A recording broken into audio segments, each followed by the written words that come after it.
ತೊಕ್ಕೋಟು ಕಾಪಿಕಾಡಿನ ಶ್ರೀ ಉಮಾಮಹೇಶ್ವರಿ ದೇವಸ್ಥಾನದ ಬ್ರಹ್ಮಕಲಶೋತ್ಸವದ ಅಂಗವಾಗಿ ನಡೆದ 2ನೇ ದಿನದ ಧಾರ್ಮಿಕ ಸಭೆಯನ್ನು ಸಂಸದ ನಳಿನ್ ಕುಮಾರ್ ಕಟೀಲ್ ಉದ್ಘಾಟಿಸಿದರು. ತೊಕ್ಕೋಟು ಉಮಾಪುರಿಯ ಶ್ರೀ ಉಮಾಮಹೇಶ್ವರಿ ದೇವಸ್ಥಾನದಲ್ಲಿ ಪ್ರತಿಷ್ಠೆ ಹಾಗೂ ಬ್ರಹ್ಮಕಲಶಾಭಿಷೇಕ ಫೆಬ್ರವರಿ 3ರಿಂದ 11ರವರೆಗೆ ನಡೆಯುತ್ತಿದ್ದು, ಹಸಿರುವಾಣಿ ಹೊರೆಕಾಣಿಕೆ ಮೆರವಣಿಗೆ ಗುರುವಾರ ನಡೆದಿದೆ. ಶುಕ್ರವಾರ ನಡೆದ ಧಾರ್ಮಿಕ ಸಭೆಯನ್ನು ಮಂಗಳೂರು ಸಂಸದರಾದ ನಳಿನ್ ಕುಮಾರ್ ಕಟೀಲ್ ದೀಪ ಬೆಳಗಿಸಿ ಉದ್ಘಾಟಿಸಿದರು.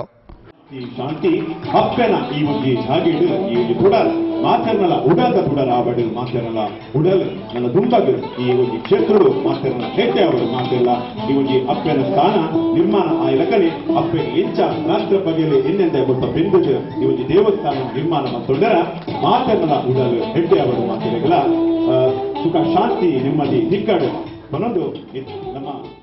ಆ ಬಳಿಕ ಮಾತನಾಡಿದವರು, ದೇವಸ್ಥಾನ ನಮ್ಮ ಧಾರ್ಮಿಕತೆ ಸಂಸ್ಕೃತಿಯ ಪ್ರತೀಕ ಎಂದರು.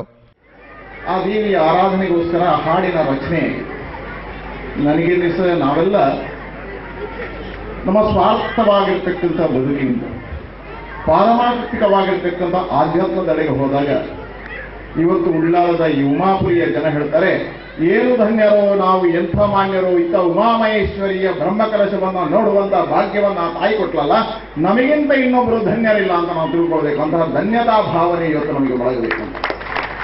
ಯಾಕೆ ಧನ್ಯತೆ? ಒಂದು ದೇವಸ್ಥಾನದ ಜೀರ್ಣೋದ್ಧಾರ ಕಾರ್ಯ ಇದೆ.